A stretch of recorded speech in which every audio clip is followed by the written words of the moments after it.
La question à laquelle il nous faut essayer de répondre ici est la suivante. Comment Rarbaoui est devenu une icône au lieu de rester simplement le peintre qu'il était?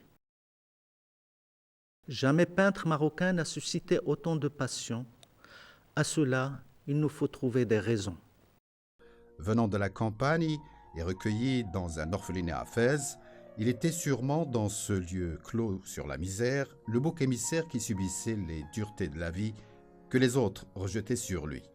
Selon des témoignages, Rarbaoui regardait fixement tout nouveau visage, car les peurs de l'enfance travaillaient son regard d'adulte. Adolescent, il entame des études professionnelles tout en vendant des journaux. Mais fatalement, il va rencontrer la peinture et le métier de plombier est vite oublié. Les cours d'art du soir à Fès que Rarbaoui a suivis ont confirmé son besoin de s'exprimer autrement que par les mots. Il confiera plus tard à une journaliste qui le questionnait sur son style « J'étais déjà hanté par la peinture abstraite lorsque j'avais 13 ans. Tout à fait spontanément, j'essayais par ce moyen de traduire mes impressions. » L'acharnement qu'il a dû montrer pour acquérir cet art qui l'aidait à formuler les douleurs de son âme solitaire a convaincu l'écrivain Ahmed Safraoui, directeur des arts, de lui trouver une bourse de l'École supérieure des beaux-arts de Paris. À peine sorti de l'école prestigieuse de Paris, Rarbaoui se dépêcha d'aller à la rencontre du champion de la négation des traditions, Henri Michaud. Rarbaoui fréquentait Michaud quand ce dernier cherchait à présenter le chaos de l'époque. Le tableau devint le support d'un grouillement de lignes et de taches, l'expression de la vie qui se déploie comme substance purement énergétique, repoussant toute pensée qui tenterait d'y mettre un quelconque sens. Mais pour mettre de la distance avec ce nihilisme dangereux pour sa fragile conscience, Rarbaoui s'accrocha à sa terre natale qu'il disposa sur ses tableaux comme un fond ocre et rouge avant d'y jeter ses flamèches noires. Il avoua cet attachement salvateur à la terre des origines, mais je porte surtout en moi ma terre marocaine. On la trouve dans mes couleurs. Quand j'exposais avec Michaud au musée d'art moderne de Paris, nous étions très différents l'un de l'autre. J'étais bien plus près de la terre que lui. Mais pourquoi, dès son installation au Maroc en 1956, il tenta de se suicider en se coupant les veines? S'agissait-il d'un retour de fatigue après l'épuisante immersion dans le Paris de l'après-guerre? Plus grave, Rarbaoui a dû soupçonner que son pays, accédant à l'indépendance en son absence, ne voulait des artistes que le déploiement de l'énergie extérieure de l'enthousiasme général. Le Maroc, en ce temps-là, était à l'enfance de son image, qu'il voulait claire, souriante et surtout pas sombre et compliquée.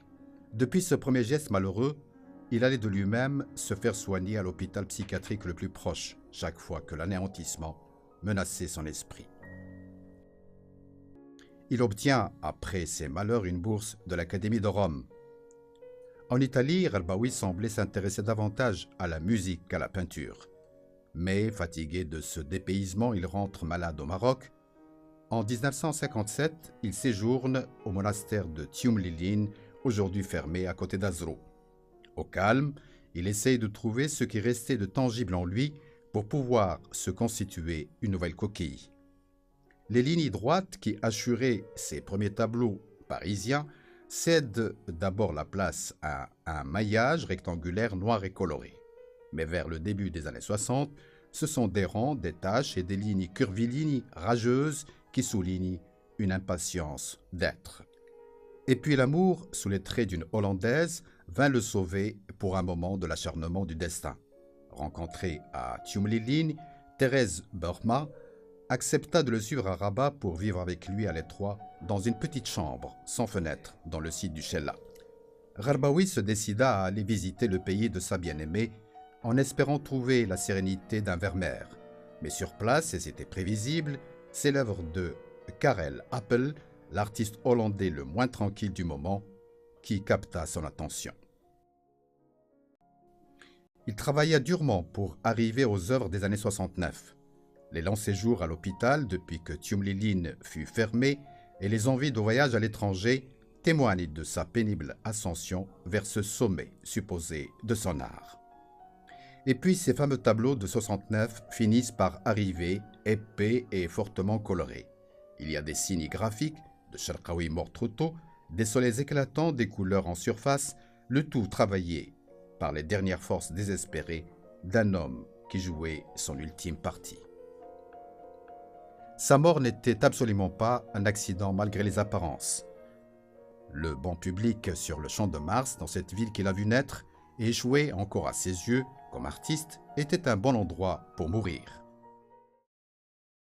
Personne n'a tué Garbaoui. Il faut lui laisser tout le bénéfice de son héroïsme et toute compassion est malvenue. Garbaoui est désormais inscrit dans notre patrimoine parce que son histoire est celle d'un héros tragique.